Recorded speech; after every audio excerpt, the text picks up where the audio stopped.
Masya Allah, berita kali ini, kami bagikan perjalanan kisah awalnya ia seorang pendeta ternama, ia bernama Antonius Sugito, dan saat masuk Islam beliau bernama Ahmad Mursyid Sugito. Bagaimana perjalanan singkat ini menemukan hidayah Allah, berikut faktanya. Aku terlahir dengan nama Antonius Sugito di Kediri pada tanggal 8 Agustus tahun 1956 dari keluarga Kristen Protestan yang taat. Sekolah dasar sampai menengah pertama dan atas kujalani di tanah kelahiranku. Setamat SMA aku kuliah teologi di Lawang, Malang. Namun kuliah di sana tidak menjamin seseorang semakin yakin dengan keyakinannya. Buktinya, pada tahun 1984, setahun sebelum lulus kuliah, aku malah mulai ragu dengan beberapa ayat-ayat dalam Injil. Ayat-ayat tersebut sering sekali kupertanyakan kepada dosen-dosenku.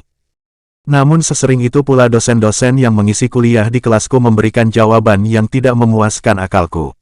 Bahkan dosen Dr. Verkuil dari Belanda pun tidak mampu memberikan jawaban yang masuk akal tentang ketuhanan Nabi Isa. Keraguanku tentang keaslian Injil sebagai murni firman Tuhan semakin menguat.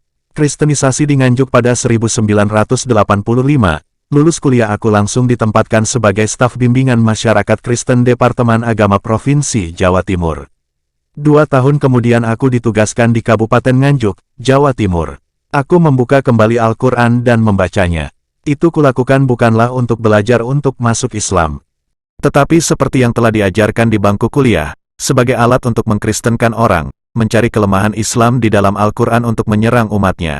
Namun ketika membaca surat Al-Ikhlas hatiku tersentuh lagi, keraguan akan kemurnian Injil kembali mencuat dalam hati, aku langsung menutupnya. Sudahlah, aku tidak mau lagi membaca Al-Quran, nanti aku malah masuk Islam. Seperti biasa aku menjalankan fungsiku sebagai pendeta. Namun ayat Al-Quran itu selalu membayangi benakku dan terus bergumul dengan keyakinanku. Aku terus bertahan untuk tidak membaca Al-Quran. Karena aku tidak berhasil menemukan kelemahan Al-Quran, seperti halnya para seniorku di Teologi Malang, maka jurus andalan kami pun dilancarkan yakni melalui pendekatan ekonomi, kesehatan dan pendidikan. Mereka yang lemah ekonomi dan dangkal pemahaman Islamnya secara kontinu kukirimi sembako dan uang. Bila anggota keluarganya sakit biaya berobatnya kutanggung. Tentu uang yang kugunakan itu bukan uang pribadiku. Aku punya uang dari mana? Itu semua didapat dari sumbangan setiap gereja yang ada di Nganjuk. Saat itu baru ada 17 gereja masing-masing menyumbangku Rp5.000 per bulan. Ketika aku membagikan sembako warga tidak ada yang protes bahwa ini program kristenisasi atau apa. Mereka malah senang menerimanya. Target utamaku saat itu ialah warga kecamatan Ngeronggot. Tidak sampai 1 tahun, para pejabat ada yang tidak tahu menahu, dengan berbagai cara sehingga mereka memuluskan pembangunan gereja. Pada tahun 1988 maka bertambah 1 lagi gereja di Nganjuk.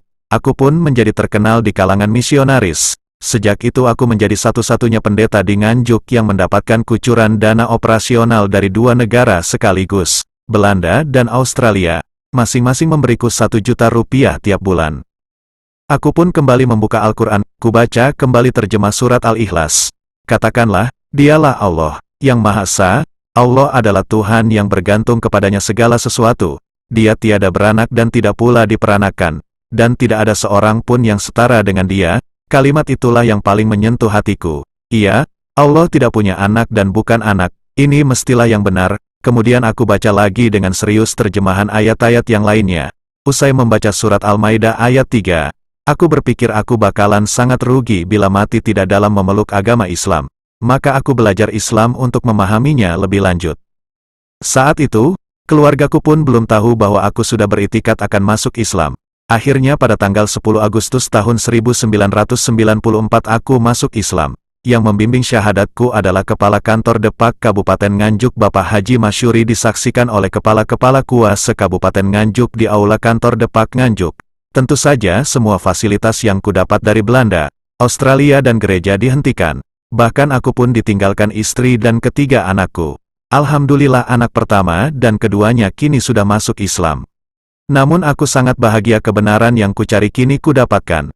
Aku sangat terharu membaca Al-Maidah ayat 3 yang terjemahannya berbunyi, pada hari ini orang-orang kafir telah putus asa untuk mengalahkan agamamu. Sebab itu janganlah kamu takut kepada mereka dan takutlah kepadaku.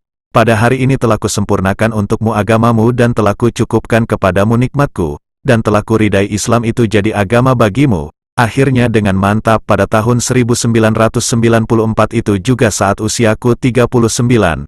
Aku dihitan. Perasaan bahagia dan geli jadi satu karena antri bareng bocah cilik-cilik yang umurnya terpaut 30-an tahun denganku. Demikianlah yang dapat kami sampaikan, semoga bermanfaat hendaknya, dan terima kasih atas kunjungan saudara-saudari kami di dunia mualaf. Semoga berita ini menjadi inspirasi buat kita semua. Dengan harapan semoga kita selalu istiqomah di jalan Allah. Wassalamualaikum warahmatullahi wabarakatuh.